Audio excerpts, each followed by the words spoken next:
Hey there folks, Chris Waters here in San Francisco, California with a man who's been spending a lot of time in San Francisco, California, the Watch Dogs 2 version. Joining me is Jonathan Morin, the creative director of Watch Dogs 2. In order to make it an authentic place, there's a lot of different beats you need to hit. There's a lot of stuff that goes into building a city. I want to talk to you about that. And let's start with sort of the big thing, the landmarks. I mean, you got to have your Bay Bridge, your Golden Gate Bridge, your Sutro Tower. How do you go about getting those things just right? I think one of the challenges, first of all, the Bay Area is gigantic, so it's really big. You cannot put it all into the game, so you have to pick the best spots. So I think what the team did really well is they identified those landmarks, like Sutro Towers and everything, and then they started to craft the city, making sure that we align those things properly. Because if you start cutting entire district or shrinking down to 2 streets, something that's gigantic, you don't want to make the feeling wrong. So I think they did an amazing job at looking at going into a certain area, looking at the vistas from the Marine County, where's the bridge is aligned with where we are right now, and then going on another area, and then making sure that from that area they understand the alignment with a few compromises that people could understand if they really live in the city. I think they did a spectacular job to make sure that the point of references are there, and then it gets to the street level. Well, the Golden Gate Bridge was one of the challenging ones for us. The real bridge is gigantic. So when you get from Marine County and you look at it, for us it was, okay, we're gonna have to scale up a lot. I'm not a huge fan of making big, just for the sake of making them big. But when we walked in here and look at the Bay Area and the bridge and how the vistas with Alcatraz and everything was going on, I said, okay, if we don't at least double the size of our game, it's going to be laughable when we're going to build that. We need to have those vistas right.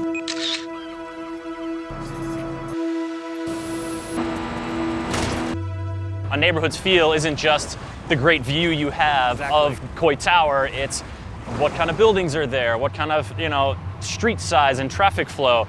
What are the key things to sort of extracting the spirit of a neighborhood while still kind of solving the space problem? I think one of the main thing is you need to come here. You cannot just Google map the place or look at the thing from the internet. You need to understand how it feels to walk on the streets. Because anybody can nail the landmarks. Probably the alignment is very complicated.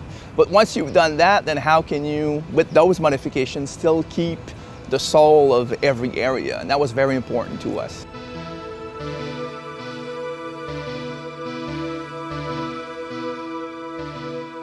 I want to talk to you about Chicago. You built a city there. What are the kind of big lessons from Watch Dogs that you applied when you were building San Francisco and Watch Dogs 2?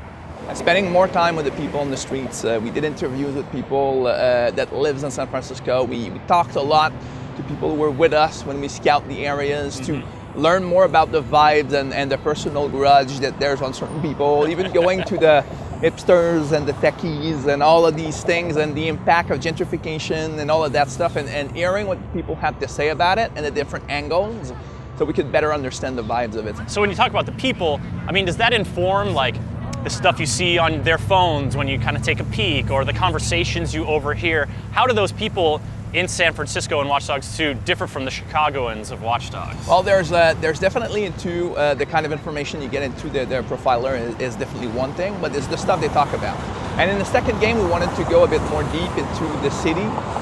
So we have what we call smaller operations. So we have the operations of DedSec that are the main stuff that talks about the big subject that are also relating to San Francisco a lot, but then talking about gentrification more specifically, for example, then you can get into smaller stories you can discover from the people who talk on the street, and that unlocks stuff you can dig into and expose to the people afterwards. So those are ways for us to inspire ourselves to what people are thinking at the street level of the different companies, of the impact of Silicon Valley on their lives and that kind of stuff. And that fed us a lot into our imagination.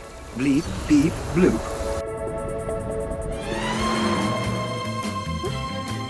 So I have to tell you, Jonathan, one of my favorite moments from that E3 trailer was seeing a quick glimpse of the Bushman, who, for folks who don't know, is a panhandler who sits hiding behind a bush waiting to scare passersby. How did you guys go about sort of populating your world with these very specific things that, you're not reading about that guy on national news? Well, it's just by coming here. You just cross around these things, and YouTube is also pretty good at showing people who went to San Francisco. with the internet these days, you can also just follow people who share what they thought was cool about San Francisco. And in the end, for a game, like, we're interested in what is cool. So like the people and who are there, there's quite a few Easter eggs of landmarks, like, and also including certain persons in there. So we can actually create the sparks that you would have in San Francisco, so that people who either live there or been here could have a chance to say, hey, wait a minute, like I lived that experience, that's amazing. And those deja vu moments for us are important. This building behind us, Ubisoft SF, place where we make South Park, Rocksmith, and where we make hot videos like this one. Having this building in the game is pretty cool for me. How did you guys decide to put Ubisoft SF in there? I mean, did you kind of have to? That was a no-brainer. Like, I mean, if you start doing cities and start making interesting references or indirect references to companies, might as well start having a reference of your own company and have fun with your own stuff. So we have interesting stuff going on surrounding Ubisoft and Watch Dogs. Interesting stuff. You gonna play coy about that for now? I'm not gonna talk about that. Easter eggs is important to remain Easter eggs, or else it's not being discovered. Very true. So if folks want to find the Ubisoft building in Watch Dogs 2, when are they gonna get their hands on it? November 15 on PC, PS4, and Xbox.